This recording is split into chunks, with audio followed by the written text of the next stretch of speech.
new series which we began last week in the I Ams of Jesus. And the I Ams of Jesus are important because they tell us of what he claimed to be. And last week we looked at I am the bread of life and how Jesus brings more than simply physical provisions, but he in himself becomes that which our deepest need. All of the messages that we have here at TBC are on our church website and on our church YouTube channel, and you can catch up with parts of that series as we go. But today we're going to look at the next of those installments of the I Ams. We're going to look at Jesus, where he claimed or said, "I am the light of the world," and we're going to talk a bit about that. Anybody who's ever been to any kind of counselling or been involved in any kind of sort of self-help book or whatever knows that self-talk is really important. And self-talk is how we talk to ourselves, I suppose, which sounds weird. But all of us have got this inner dialogue going on all the time. You've got it on now.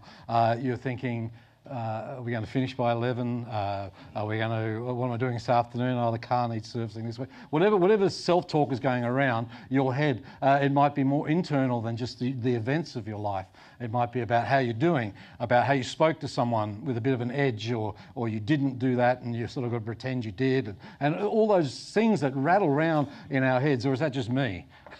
That's probably me. I just wish people in my head would pick a leader sometimes, you know. So there is good and healthy self-talk, isn't there? There's good and healthy self-talk that should be in the parameters of humility, but good and bad. There's things that we shouldn't say in terms of stuff. I play golf regularly with a guy who's not in this building, but I play golf regularly with a guy whose self-talk is horrendous. And the worse he plays, the worse the talk to himself. And he does that weird thing that people sometimes do. He starts to refer to himself in the third person. And that's kind of eerie. And by the end of our round together, I don't know how he lives with himself because he's not a great golfer, but he reminds himself of that on every shot and proves it on every shot as he goes on. Anyway, in the four Gospels, unique to the Gospel of John are these collection of I am statements. Things that Jesus said, and we just saw a little bumper about that, about some of the things that Jesus said. And if they are true, then he is the Lord of Lords, the Saviour of the world, our Saviour. If they are not true, then he is a liar. And if they are not true, he is not only a liar, but he is a lunatic. C.S. Lewis famously said that, didn't he? He said that if Jesus isn't who he claims to be, he's either a liar, a lunatic, or he's the Lord. So you've got to make a decision about who Jesus is. And he said all these things that either make him one of those three things. And he said, I am the bread of life, I am the light and the resurrection, and all that kind of stuff. Jesus himself expressed this with authority and identity, which began with these words, I am, which in Greek is ego imnai, which means I am. And for Jews who knew their Old Testament, the force of these I am statements would have been massive, because it would have taken them back to a place where in the book of Exodus, God declares, I am who I am. In other words, that is a declaration of divinity, of being God. It's a direct reference to Exodus chapter 3 and verse 14, if you want to check out that statement. And these I am statements are not just descriptions of Jesus' role or function, but they are claims of his divinity and authority to be divine. The second of those great I am statements is, I am the light of the world. I am the light of the world. Now, it isn't the first time in John's writings or in John's gospel that Jesus is described as the light of the world. We want to really understand why that allegory or that picture is so important for John. It's a big theme in 1 John, which we covered in the early part of this or last term. But in the opening statement in John's gospel, Matthew, Mark, Luke, John, the spiritual gospel, he declares that in him, that is Jesus, was life, and we talked about life last week, Zoe, life, and that life was the light of men, the light that shines in the darkness, but the darkness has not overcome it. John goes on to speak throughout his gospel as Jesus being the light on 6 more occasions. Jesus is described as the light. Now, where did we get, or John get, this idea that that Jesus is the light of the world? Well, the short answer is that Jesus declared it himself, but the context of where he said it and when he said it is really, really important for us to understand. So I want to walk you through a little bit of the context of this great statement. When we think about the light of the world, when we think of it, we naturally think of the greatest source of light, and that is the sun. Without the sun, the earth would quickly become a frozen wasteland. A bit like Thursday morning, you know. It would become like this frozen wasteland. And the immediate effect of the darkness as the sun would be removed is that the sun's light, being the source of our daylight, they reckon within a week, the Earth's temperature would plummet so much eventually over the oceans and the atmosphere that life, biological life as we know it, would simply cease to exist. That's a good thought for you, isn't it? But Jesus said, I am the light of the world, not referring to the sun in the sky. In John chapter 8, he says, I am the light of the world, shortly after a feast had taken place. Now, you may or may not know about the feasts of Israel, but there were 3 main or great pilgrimage feasts throughout the calendar year for Jewish people. And the Feast of Tabernacles, the word tabernacle means shelter, was when Israel would come together and they would celebrate a wonderful and great event. The wonderful and great event that the Feast of Tabernacles celebrated was of God's provision and presence in the 40 years that they went from Egypt into the Promised Land. You might remember that story. The Feast of Tabernacles lasted 7 days, and it was a time of great, great rejoicing. Every Jewish male was required to attend, and so Jerusalem was packed. Just like at the birth of Jesus Christ, where the census was happening, it was packed. There was plenty of room, though, in the inns and the hotels in Jerusalem during the Feast of Tabernacles, and I'll tell you why. It was because no one wanted to stay in bricks and mortar. They all wanted to go camping. Anybody like camping? I went to a Novotel once. That was camping. I can't remember the last time I camped. Some of you people love to camp. I don't get it. I don't understand it. But all the best to you. But they would make homemade tents because it was to celebrate the experience of these nomadic people going through the wastelands, I guess, if you like, before they got to the Promised Land. It was to remind everybody of the Exodus that their forefathers wandered around for 40 years. So special sacrifices were made on each of these 7 days. And on the last day of the feast, the last great day, they did this thing which they still do today and will do in October when the Feast of Tabernacles is celebrated again in Jerusalem. They would erect these huge candelabras that would provide illumination or light for the whole of the temple area. And all night long, people would dance before the Lord. These were the first Baptists. No, they weren't. They would dance before the Lord in great joy of and remembrance of what happened thousands of years ago. All night long, the Levites, who were the kind of the worship band of the time, they would play harps and bass and drums and lyres and cymbals and trumpets, and there would be this huge party. But this flaming kind of candelabra would not just be lit so that everybody could see each other. It was a powerful symbol that went back to the days of the Exodus. Now, light has always been a really important symbol for the people of Israel. It is for us as Christians. That's why when we have something down the front, we don't put a money box, okay? We put a candle because that reminds us of the light of the world. A symbol of light was this thing called the Shekinah glory of God. The Shekinah glory of God was a pillar of fire by night, if you know the story of the Exodus, that appeared on the day that they left Egypt. The Shekinah light guided the people throughout the 40 years until they reached the Promised Land. They still had purpose and autonomy about how they made decisions. They made some really bad ones. But the light was a symbol of the presence of God with the people of God.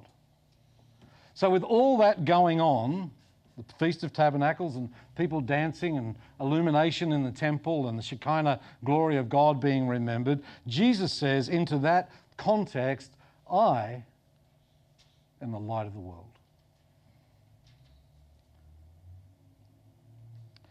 He's making a reference to those candelabras, but he's making a reference to something way much deeper. He was making this audacious claim to be nothing less than God. All of you people in the Feast of Tabernacles are celebrating the presence of God with you. Well, I'm here. I am the light of the world. I'm not simply a prophet who's going to tell you about the light. I am claiming to be that light, to be God. So what did it mean for Jesus to be claiming to be the light of the world? Well, think about what light does. Light guides, light dispels darkness, and light reveals something.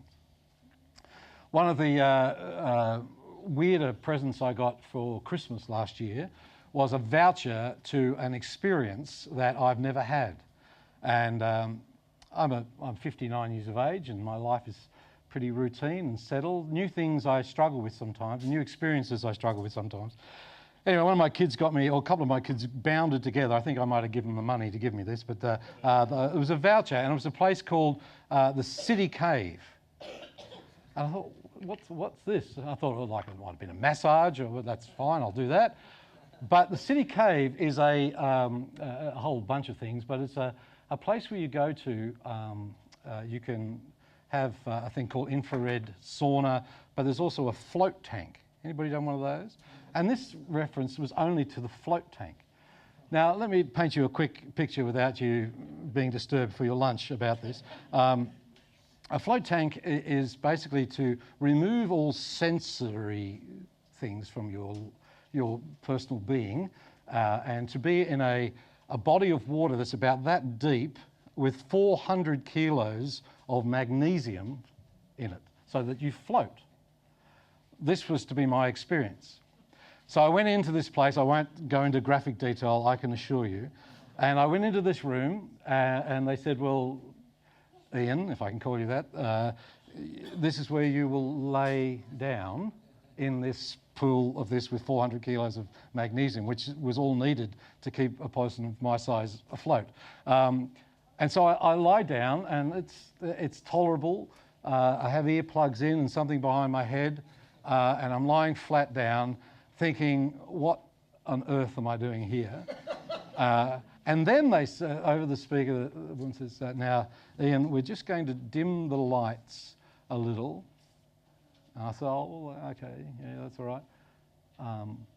Thoughts are flying in my head, thinking about Rob and the drums, and it's very hard for my brain to stop. And then she said, Ian, we're just going to turn the light out. Exactly. And I'm lying there, not just in darkness, but darkness where you cannot see any evidence of any light at all. And she turned the music off. I've got earplugs in. I can hear every heartbeat. And I start to freak out. Because it was just such a bizarre experience for me. I got her to put the light on. I got through it. But it was just amazing to me how dark darkness was. Do you know what I mean? If you've been to Jenolan Caves and stuff like that, and they go, well, this is all the caves and there's all the bats, and we're going to turn the lights out. And it's quite an experience. Well, light, when she turned that light back on after I had pleaded with her, I think I was crying at this stage, can you just turn the light on a little bit? That was so helpful because I had a point of reference for me. And I quite enjoyed the rest of the experience. Anyway. What does light do? Well, it guides us, it dispels darkness, thank God, and it reveals things. Whoever follows me, said Jesus, will never walk in darkness, but will have the light of life. And life, again, is not just bios life, but it's Zoe life, quality of life. So these two great lamps shone during the Feast of Tabernacles, and they symbolise God's presence, protection, and guidance. And I thought just for a moment or two we'll consider each of those. Is that okay? Oh, okay, I'm going to do it anyway, but it's up to you. All right. Okay, thank you. Alf said it's okay, so we're going to do it. What if you said no? I just went, oh, damn, let's go. The presence of God. Now, consider the presence of God. In the book of Exodus, we read the pillars guided the people of Israel. These pillars marked the presence of God in a very dramatic way. At no time during their wandering in the wilderness and darkness, did the people of Israel forget the presence of God. Through the ups and the downs and the bad and the good and the little infighting and the power struggle that was happening in that little that generation, they never forgot that God was with them every step of the way. And that's a great lesson for us, that God is with us. He's not just for us, but He is with us. Everybody needs somebody before them and with them. And God is with you. He is our constant companion throughout our lives. He is the unseen guest at every meal. He is the unseen listener at every conversation. Jesus promised His disciples and us who are part of that discipleship group that He would never leave them, nor would He forsake them. No matter how fast you want to run in the opposite direction, God will always be with you. No matter how many people you have let down or have let you down, no matter how many people have abandoned you or you have abandoned, Jesus Christ is present with you. Where two or more are gathered in the name of Jesus, Jesus says, I am there in the midst of them.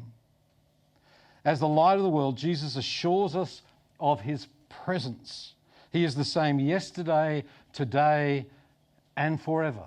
In a changing world that is incalculable how changing it is, He is the same yesterday, today, and forever. But not only the presence of God, the protection of God. Remember the word tabernacle, the Feast of Tabernacles, was to celebrate the shelter of God. That's why they all camped out in shelters. The cloud was important to the people of Israel because it was the primary means by which God had protected His people.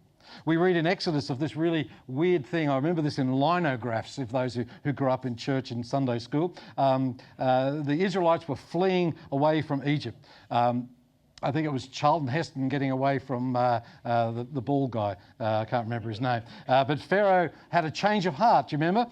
He was going to let them go. And he decided that he would pursue them, and so they did. And just as the king of Egypt, or the Pharaoh of Egypt and his army were closing in on the people of Israel, this pillar of cloud, which had been leading them to the Red Sea, moved from a position of in front of them to the rear and stood behind them. In fact, in the King James Version, for those who might have that, it says this, that this pillar came between, this cloud came between the camp of the Egyptians and the camp of Israel.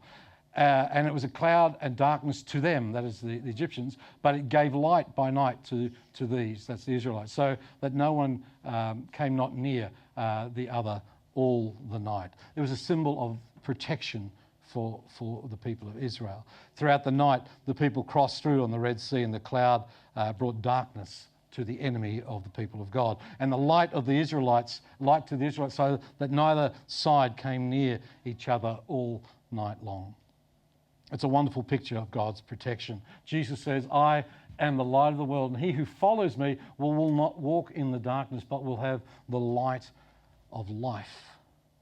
So there's the presence of God, the protection of God, but there's also the guidance of God. God guides us. He is a lamp unto our feet, and all those great images from the Old and the New Testament. The lamp, the candelabras, represented God's guidance for the people of Israel while they were in that desert. And you think about desert travel. I don't know if anybody's ever done that sort of thing. I've never done that, but I'm told that it's very hard in the desert to find landmarks. Because of desert. They didn't have a clear idea of which way to go. They wandered around. In the desert heat, it produces mirages, it distorts distances, and things that look very close are actually a long way away, and it confuses people. Well, God provided a cloud and a fire, and when the cloud moved, the people followed, but when the cloud stood still, they remained where they were. So God guided them. We believe in this future directions exercise, not just exercise, but this thing that we're doing as a church is to seek God's guidance, not to come up with a whole bunch of ideas alone, or to fill out surveys alone, or to have little groups alone, but so that we might know the discernible guidance of God into the future, to see what that looks like for us. And Jesus says, I am the light of the world.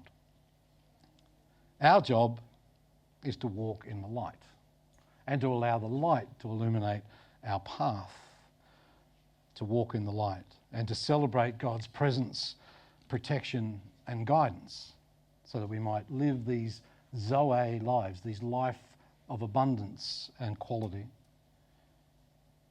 As we hear walk in the light, of course, we hear the words of Jesus to us. Jesus said, I am the light of the world, and whoever follows me will never live in the darkness. Whoever follows me. How do we follow Jesus? Well, we do so by obeying his word and trusting his guidance and protection and presence. And to the followers of Jesus, that's be you and I, mostly in this room, he says to us, this light of the world, he says that now you are the light of the world. Let your light shine before people, men, that they may see your good deeds and praise your Father in heaven. The light of the world says to those who would follow the light of the world, go and be light in the world. That's easier on a Sunday morning where we can light each other. It's harder in our homes where perhaps people don't share the sensibilities, or our workplaces or school places or leisure places, whatever it might be. But if we don't go to those places and be part of those places, how on earth can anybody see the light? If we spend all our time hanging around churches and light, it's great fun, but it doesn't get the mission done. So go light your world. And what your world is, your ripple effect of influence. Your family, your friends, your neighbours, your whatever it might be. Go light your world. And if we follow him, we walk in the light. And the sunlight, S-O-N light, is staggering to us. Jesus said, I am the bread of life. Jesus said, I am the light of the world. And next week we're going to get a bit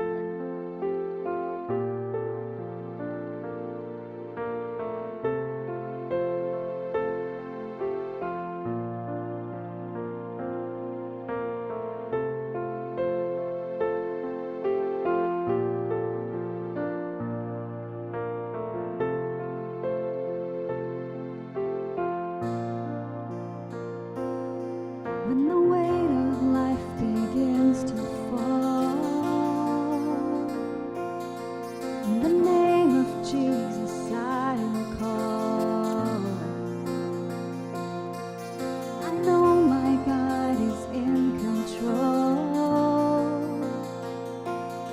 and his purpose is unshakable.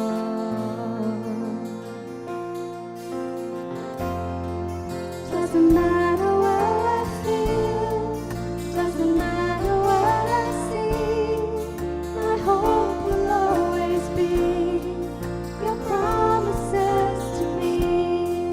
Now I'm casting out all fear, for your love has set me free. My hope will always be your promises to me.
Doesn't matter what I feel, doesn't